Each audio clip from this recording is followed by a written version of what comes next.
শিরিন সাবধান। ওরে বাবা গো, এই তুমি কে? এই যা।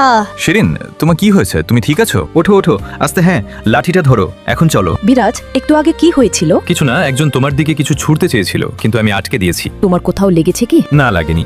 বিরাজ, আমি সসেজ খেতে চাই, তুমি কি কিনে আনবে? ঠিক আছে আমি কিনে আনছি, তুমি এখানে অপেক্ষা করো। আমার মনে হচ্ছে একটু আগে যে আমাকে বাঁচিয়েছে সে বিরাজ নয়, আমার মনে হচ্ছে আরেকজন ছিল। সে কে হতে পারে? শিরিন কি হয়েছে তোমার? ওঠো ওঠো।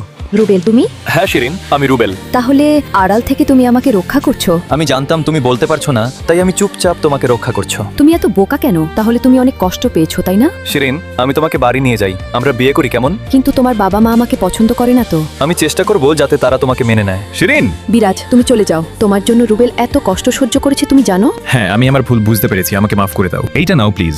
লাগবে না, চলে যাও। প্লিজ শিরিন রাগ করো না, চলো আমার সঙ্গে চলো। বাবা আমি শিরিনকে বিয়ে করতে চাই। সে তো অন্ধ, তাকে বিয়ে করবে কেন? আপনি না মানলে আমি সন্ন্যাস নিব, কখনো বিয়ে করব না। তাকে বিয়ে করতে পারো, কিন্তু প্রতি বছর কোম্পানির জন্য 10 কোটি টাকার চুক্তি আনতে হবে। ঠিক আছে আমি তোমার কথা রাখবো। বিরাজ, আমি একটু নার্ভাস হয়ে যাচ্ছি। কিছু না, আমি আছি তো। শিরিনকে একেবারে তৈরি করে এনেছি, ওকে কি দারুণ লাগছে তাই না? রুবেল, এসব আমি কি দেখছি? অন্য ছেলের সাথে জোড়া পোশাক পরে এসেছে। আমি নিজেও বুঝতে পারছি না। তুমি কিছুই জানো না? তুমি কি তাকে ভালোবাসো না? তুমি তাহলে সন্ন্যাস নিতে পারো। পথ ছেড়ে দাও, এখনই চলে যাও। রুবেল, তুমি কোথায়? আঙ্কেলের কি হয়েছে? তুমি সব নষ্ট করে দিলে। তুমি যদি তাকে ভালোবাসো তার সাথেই চলে যাও। রুবেল শোনো, তুমি যা ভাবছো সেটা ভুল ভাবছো। রুবেল কেমন ছেলে এখন বুঝতে পেরেছো? আমি ভাবিনি সে এমন করবে। বন্ধুরা, রুবেল আমাকে ভুল বুঝে কাজটা কি ঠিক করলো কমেন্ট করে জানান।